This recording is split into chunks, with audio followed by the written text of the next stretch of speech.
A cena é um clássico de cinema. Um juiz comanda o julgamento, enquanto os cidadãos, atentos a tudo que se passa no tribunal, decidem se o réu é ou não culpado. Mas como funciona de verdade o tribunal do júri?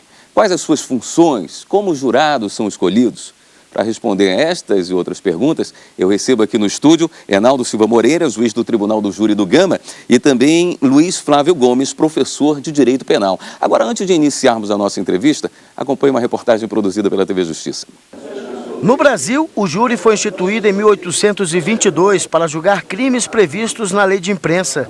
Atualmente, só são julgados pelo Tribunal do Júri crimes dolosos contra a vida ou com eles conexos. É necessário que haja um juízo preliminar, isso é feito na primeira fase do processo. Depois disso, ele vai marcar uma data para ouvir as testemunhas, fazer o interrogatório do acusado e aí sim proferir a decisão. Se for de pronúncia, e uma vez confirmada em caso de eventual recurso, aí sim o réu será submetido pelos seus pares no Tribunal do Júri. No júri, são os cidadãos que decidem se os réus são ou não culpados. E apesar de o veredito do júri ser soberano, além de poder ser anulado, em alguns casos cabe recurso da decisão dos jurados ou até mesmo da pena estipulada pelo juiz. O recurso só seria cabível se aquela decisão for manifestamente contrária à prova dos autos, porque esse recurso seria por apenas uma vez. Bom, gostaria de começar a nossa conversa explicando, de rápidas palavras, doutor Luiz, o que é o Tribunal do Júri? É um tribunal composto por pessoas do povo, são 25 jurados em cada tribunal, mais o juiz-presidente. O juiz-presidente é um juiz de carreira, chamado juiz togado. Desses 25 jurados, saem os 7 que vão compor o conselho de julgamento de cada caso. Portanto, cada caso, 7 jurados mais o juiz. E aí é que eles vão decidindo. E os jurados, na verdade, eles decidem mesmo tudo. Decidem se houve o crime, houve o tiro, a vítima foi fulano, que dia, que hora. Os jurados respondem tudo, se estão de acordo. E se o fulano de tal foi o autor do assassinato, e tudo é respondido pelos jurados. E aí há uma pergunta agora, chave, central, que é a terceira pergunta, o terceiro quesito, se o réu deve ser absolvido. Então aí sim, nesse instante, ou absolve ou condena. Porque tudo isso foi o quê? Uma reforma do Código de Processo que facilitou tudo. Os quesitos agora são bem mais fáceis, são as perguntas que se faz aos jurados bem mais compreensíveis, bem mais fáceis. E assim é que hoje nós julgamos. Mas o Tribunal do Júri tem lá seus problemas que nós podemos, então, daqui a pouco enfrentar. Sim. E fazer algumas E vamos destrinchar essa escolha das pessoas. Mas ao aproveitar que o senhor estava falando que pessoas do povo decidem, no final, quem é realmente o culpado ou não, e eu gostaria de perguntar para o doutor Enaldo, o senhor acha esse formato correto? O senhor, como um estudioso de direito, acha que uma pessoa que tem pouca informação a respeito desse tema está pronta e preparada para uma decisão tão importante como julgar, condenar ou não uma pessoa? Olha, do ponto de vista técnico penal, assim, eu muitas vezes acompanhando sessões de julgamento, chega-se ao final e a decisão do jurado não é a mais técnica, né? Quer dizer, ela do ponto de vista técnico, ela foi incorreta. Mas eu, já durante esses 5 anos à frente da instituição do Tribunal do Júri, eu acho que os jurados, principalmente por se tratar de crimes dolosos contra a vida, eles acabam tendo uma maior liberdade que o técnico não tem e que isso, ao fim e ao cabo, para mim, pelo menos na minha experiência, se revela, em alguns casos, a decisão mais justa. Portanto, hoje eu já fui mais crítico da instituição do júri, hoje eu não sou. Eu respeito. Eu acho que é uma instituição democrática, você tem critérios para escolher os jurados e, a partir dali, aquelas questões são colocadas e é uma forma de você levar a justiça de uma maneira muito clara para aquele que mora numa determinada sociedade. É uma forma de aproximação. Eu vejo a instituição do júri como uma forma de aproximação do judiciário com a sociedade. Ela está prevista na Constituição Federal? Está na Constituição. O Tribunal do Júri é uma garantia constitucional, portanto, não pode acabar no Brasil, nem sequer por emenda constitucional, acabar nunca. O que se pode ampliar a competência hoje está limitado aos crimes dolosos contra a vida e crimes conexos aos dolosos contra a vida. Pode até ampliar, diminuir não pode, extinguir jamais não pode, é uma garantia. Agora, as críticas que se formulam hoje, eu formulo ao Tribunal do Júri, eu sou favorável ao Tribunal do Júri também, fui juiz-presidente do júri 5 anos, eu presidi mais de 300 júris na minha vida, como juiz. Então, assim, críticas, é muito moroso tudo, não tinha que repetir provas mais nenhuma perante os jurados, eles vão decidir a causa, as provas têm que estar todas feitas antes, na presença das partes, do promotor, do advogado, do juiz, e eles então levam as provas, falam das provas para os jurados e decidem, ponto. Um júri não tinha que demorar mais que 4, 5 horas, 6 horas de julgamento e pronto, stop. Julgamentos de 4, 5 dias. Agora, esse recente do ex-goleiro Bruno, que acabou inclusive depois separando, eu estava presente no julgamento, acompanhei como professor e fiz lá minhas observações, 4, 5 dias. Mas que é isso? Não dá. Hoje o mundo está globalizado, o mundo da internet, tudo rápido, as coisas têm que ser mais rápidas, o que não significa insegurança no julgamento. Tá? Os jurados têm que ter bem consciência de tudo. Mas assim, críticas pontuais, no mais, o Tribunal do Júri é importante, dizia aqui o doutor Reinaldo, de fato os jurados decidem de acordo com a consciência. E de acordo com a consciência deles, e um detalhe importante que a gente não explica muito bem nos livros e nem nas faculdades, também no plenário do júri, a vítima sempre é julgada, sempre julgada. E isso passa, assim, despercebido, na verdade, conforme a vítima, e conforme o que a vítima fez, o réu está desde logo absolvido. Essa demora pode, esse cansaço que gera quando você fica dias tratando de um tema, isso pode atrapalhar de alguma forma o resultado final? O júri pode se sentir ansioso para resolver logo aquele problema? Depois da reforma recente que o Tribunal do Júri sofreu, ele ficou mais célere. Acabaram, por exemplo, com a leitura de peças, que era algo extremamente demorado e não tinha como não ser. Um processo de 10 volumes, 2.000 páginas, aí levava um dia inteiro aí só na leitura. O procedimento atual ele é mais célere. Ele é mais célere. O que ocorre nesses julgamentos, principalmente esses julgamentos que vão para a mídia, né, os midiáticos, esses julgamentos há uma certa valorização da produção da prova em plenário. Porque, na verdade, hoje os jurados recebem do processo um relatório. Esse relatório, na minha experiência lá do Gama, com processos normais, o jurado leva 15 minutos para a leitura desse relatório, que é um resumo de tudo que aconteceu ali no processo, com as páginas onde se encontram as principais provas que contra o acusado sobre o processo, e os debates que, sendo um réu só, duram 1h30 para cada uma das partes. E a instrução em plenário. Todas as testemunhas ouvidas na primeira fase são ouvidas na presença dos jurados. Se as partes se limitassem a isso, nós teríamos um júri que começa às 8h e termina no máximo às 4h da tarde.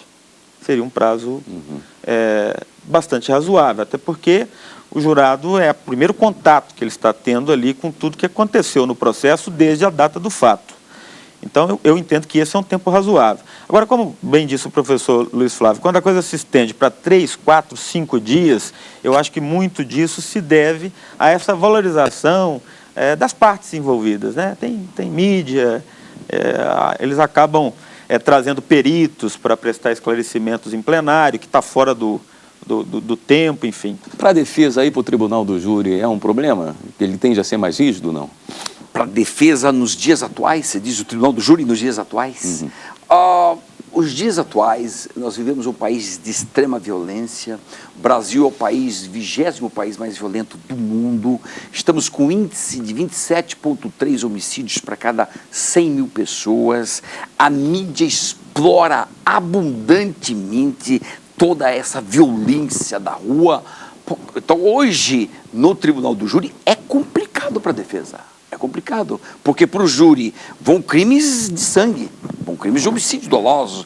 E, portanto, com essa pré-compreensão dos jurados, do que eles vivem de televisão, etc. e tal, sobretudo se é um caso midiático, aí a televisão fala do caso, fala muito e dá detalhes do caso, e fica falando do caso, muita gente vai para um tribunal do júri pré-julgado, pré-julgado. O caso Nardoni, eu acompanhei todo o caso Nardoni os 5 dias, mas indiscutivelmente ali a mídia interferiu diretamente no resultado, porque dava todos os detalhes, mostra uma criança. Quando você tem como vítima uma criança, é uma exploração midiática brutal, todo mundo vê, vai para o julgamento, já está pré-julgado. Quer dizer, isolar depois não faz muito sentido, mas mesmo assim é obrigatório o isolamento, né? Como é que se dá esse isolamento do júri? Sim, o jurado, uma vez sorteado, a partir daquele momento ele está incomunicável entre os jurados e com qualquer pessoa sobre o processo e principalmente sobre a decisão que ele vai tomar. O sistema do júri brasileiro não permite comunicação entre os jurados, a exemplo do que ocorre nos Estados Unidos, onde os jurados podem deliberar, que talvez seja um aspecto até positivo, eu gostaria até que o professor Luiz Flávio falasse sobre isso, a possibilidade de trocar ideias ali e de chegar a um veredito que seja comum. Então, eu não vejo isso como algo ruim. No nosso sistema isso não é permitido. E eu acho que é um dos aspectos negativos, né, do nosso Tribunal do Júri. O nosso Tribunal do Júri tinha que mudar completamente a sua forma de decidir. E eu admiro muito o sistema norte-americano. Discute todo mundo, dialoga, vê o que você compreendeu, o que eu compreendi. Quem assistiu aquela peça de teatro 11 Homens e uma Sentença, é um julgamento, são 12 jurados dos Estados Unidos, estava 11 a 0, o último vai votar e ele começa a levantar aspectos do caso que vai convencendo um, convence o outro, no final virou. Ficou 12-0 no sentido absolutório do réu. Então é importante conversar sim, dialogar. Não tem isso de um sistema antigo de pressupor que o leigo não saiba nada, que não saiba conversar, que não saiba... Mas claro que sabe dialogar, conversar e ter convicção de um caso que ele vai julgar. Eu sou totalmente favorável a comunicar e dialogar. Sou totalmente...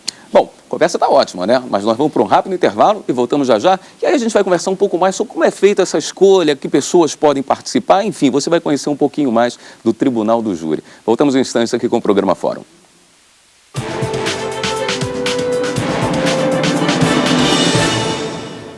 O Fórum está de volta e no programa de hoje falamos sobre o Tribunal do Júri. Eu gostaria de perguntar para o doutor Enaldo, quais são as pessoas que podem participar? Olha, a lei restringe aquele que não tem idoneidade. Ela fala de idoneidade reconhecida, né? O juiz encaminha ofícios para entidades de classe, representativa, bancários, de todos os níveis da sociedade, pessoas reconhecidamente idôneas. E essa idoneidade é apurada através de pesquisas de folha penal, pessoas que já responderam a processo criminal, que estão respondendo, né? É feito um levantamento, essa lista ela é publicada, qualquer pessoa, inclusive, pode apresentar algum óbice a qualquer daqueles jurados que foram sorteados ali, né? As entidades, na nossa experiência aqui, as entidades, elas mandam essas indicações de nomes, esses nomes de acordo com a população do local. Por exemplo, população acima de 1 milhão de habitantes, você terá de 800 a 1.500 jurados. Abaixo desse número, abaixo de 1 milhão, de 500 a 700 jurados. E as instituições mandam esses nomes, essas 500 cédulas, né, contendo esses nomes, ela compõe uma urna. Essa urna, com a presença de representantes da Ordem, do Ministério Público, da Ordem dos Advogados, do Ministério Público, é feito um sorteio dos 25 que irão compor a cada mês o conselho de sentença, né, que é o tribunal do júri. Tem mais algum tipo de filtro? Idade máxima, mínima, escolaridade, nacionalidade? Idade mínima 18 anos. Idade máxima não tem, não há o requisito da escolaridade. O analfabeto pode ser jurado. Uhum. E então a E idade dessa mínima. forma representa bem a sociedade, não é? A intenção da nossa lei é essa, né? Que haja representatividade. Então, a idade mínima é de 18 anos, idoneidade moral.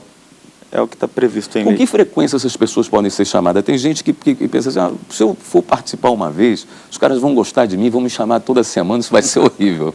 Não é assim que funciona. Não, agora está na lei que participou de um ano, ele não pode mais voltar para o ano seguinte. Então, o nome dele é excluído, está fora, para não ficar um jurado profissional. Sim, né? De repente, o sujeito se especializa isso na vida. Né? Então, não é para ficar repetindo o jurado. O jurado é para trocar mesmo e sempre. Agora, um aspecto do júri que vale a pena, talvez, a gente contar aqui para as pessoas.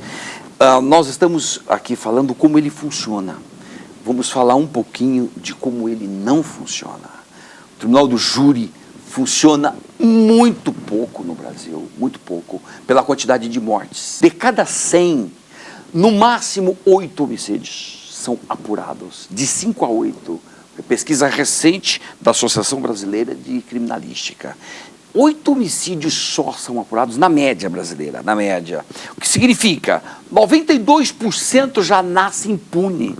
Ou seja, o jurado não funciona para eles porque não existem provas que levem eles, os réus, no tribunal do júri. Então funciona pouco o tribunal do júri no Brasil, lamenta-se em termos quantitativos. E deveria, esse é um ponto sério, porque isso é causa de impunidade no Brasil. O tribunal do júri sai caro para o Estado? É muito caro. É caro. Pode, o Reinaldo que está aí na prática, no dia a dia, é caro. É caro. Envolve intimações, muita gente envolvida, são 25 jurados intimados para cada sessão, e são intimados pessoalmente, através de oficial de justiça. Hoje se pode arrolar, cada parte pode arrolar até 5 testemunhas, e nesse número não está computado os informantes, os peritos que não são testemunhas, os peritos vão na condição de perito, né, e ele presta esclarecimento. Então, assim, o Tribunal do Júri é bastante dispendioso. Como é que saem dos 25 escolhidos inicialmente através de sorteio, o senhor estava explicando, para os 7 que efetivamente vão julgar? Através de sorteio também. São sorteados, ali o juiz tem que esclarecer sobre os impedimentos, não poderão atuar no conselho os jurados que, porventura, tenham algum fato que retire dele o que é a principal característica de um julgador, que é a imparcialidade. E por isso, ele, inclusive, pode se colocar nessa posição, o jurado pode se manifestar nesse jeito? É ele que tem que dizer, porque ele que tem que dizer, olha, eu tenho relação de parentesco com o réu, eu tenho relação de amizade próxima ou inimizade. Ou coisas mais leves, por exemplo, convicções políticas. Dificilmente um jurado vai admitir isso, né? Mas a lei até prevê uma hipótese para aquele que se exime, quer se eximir da atividade do júri por convicção religiosa, política, ele tem que prestar serviço à comunidade. A lei prevê isso aí como não é nem serviço à comunidade, é serviços aos próprios órgãos de repressão, seria o judiciário. Para não ser usado apenas como uma fuga para não prestar aquele trabalho. Exato. A própria lei prevê essa alternativa. Eu não quero ser jurado por convicção ideológica. Então, a lei prevê que o juiz teria que estabelecer para ele Essa lista está sempre cheia? Existem sempre muitas pessoas dispostas a prestar esse tipo de serviço? Eu não diria tão dispostas, embora quando eu fui juiz, muita gente ia lá pedir, doutor, me coloca meu nome na lista. São que estudantes de direito, pessoas que assistem os filmes e acham isso interessante. Estudantes de direito adoram participar, e é legal, e eu até recomendo, É um bom exercício. para os meus alunos, legal, ótimo, vai lá, assista um tribunal, participe pedir um tribunal do júri. Eu acho muito bom isso, até porque depois tem alguns benefícios ao longo da vida dele, lá na frente, alguma concorrência que ele participa, ele tem preferência, etc e tal. Bom, mas a grande maioria não é isso. A grande maioria é o nome foi indicado, veio por uma entidade, ele até nem gosta disso. E Quais são essas entidades que normalmente participam? Associações, todas as associações de funcionários públicos, dos comerciários, dos bancários, industriários. As associações indicam, manda lista. E às vezes sem te consultar. Aí teu nome está lá, apareceu surpresa, ele fica surpreso, né? Que o nome dele está na lista, até porque é publicado no Diário Oficial, o nome dele. Mas aí, meu caro, está escolhido, está na lista, admitido, tem que prestar o serviço, porque é um serviço obrigatório, por lei, é obrigatório, né? E é um serviço cívico, a verdade é essa. Ele é obrigatório, mas nós deveríamos ter essa consciência cívica de ajudar mesmo o país em termos de um julgamento, participar de um julgamento. É algo honroso, vamos reconhecer, é algo honroso, dá trabalho, é um pouco... E o trabalho, mais do que isso, às vezes até perigoso. Em alguns locais, os jurados não têm segurança em lugar nenhum para ele, mas em alguns locais, quando julga réus, por exemplo, de uma banda organizada, de um crime organizado, é complicado para a vida dele, pessoal. Às vezes sofre ameaça. Tem jurados que ficam ameaçados. Então é ruim, nesse sentido é um pouco ruim tudo e tal. Mas, de um modo geral, é um trabalho honroso. Vamos prestar o trabalho como cidadão e pensar um pouco no país e não nos nossos interesses egoístas. Quem trabalha, por exemplo, como mesário numa campanha política, num dia de eleição, tem algumas benesses, né? Tem dias de folga. Os jurados também têm? No júri do Gama eu tenho um critério. Passou das 8 horas, o júri que se estende até 9 horas, 10 horas da noite, eu dou o dia seguinte para o jurado. Certo. O dia seguinte de folga. Mas se for até as 8, aí não. O que eu digo para o jurado é o seguinte, eu falo, olha, essa talvez, eu encaro a instituição do júri, o Tribunal do Júri, como sendo talvez a maior oportunidade que o cidadão tem de exercer o seu poder diretamente. Talvez não exista nenhuma outra instituição em que ele comparece, não para eleger alguém, mas para decidir algo que lhe diz respeito, porque ele mora naquela comunidade, aquele fato que está sendo imputado àquela pessoa ali como sendo um fato criminoso, ele diz respeito àquela pessoa. E aquela, para mim, é hoje a maior oportunidade democrática que um cidadão de bem tem de decidir algo diretamente, algo que lhe diz respeito. Porque as outras oportunidades que temos é sempre de eleger alguém para nos representar. Uhum. No júri não, o jurado ele comparece para poder decidir ali se aquela pessoa vai merecer uma pena ou se merece ser absolvida, e isso ele faz sem representante, diretamente. Para tranquilizá-los, o que eu digo aos jurados é o seguinte: eu não tenho bola de cristal, não tem como dizer para os senhores que não vão sofrer nenhuma perseguição em razão da atividade. O que eu trago aqui é um dado estatístico do Distrito Federal. No Distrito Federal não há registro de atentado contra jurado, de perseguição, porque mesmo os criminosos de alta periculosidade que passam pelo Tribunal do Júri, eles sabem que a instituição do júri é uma instituição inominada. Ali não comparece o José para perseguir a Maria, né? Ou seja, são pessoas que comparecem para exercer um munus, e enquanto, por exemplo, no Gama, enquanto tiver população no Gama, vão existir jurados. Então, eu trago sempre esse dado estatístico para deixar o jurado assim um pouco mais confortável, porque o receio é sempre comum. E eu digo também, porque tem alguns que sentem alegria em estar ali. Mas eu sempre digo o seguinte: a atividade do júri não é uma atividade prazerosa, não é algo que dá prazer. Muito pelo contrário, é triste nos depararmos com desvios de conduta de tamanha gravidade. Então, se vocês saírem daqui tristes, isso é normal, né? Isso é uma reação humana normal. O anormal seria você sair daqui extremamente satisfeito. Mas o que eu espero dos senhores é que saiam daqui pelo menos com a sensação de dever cumprido.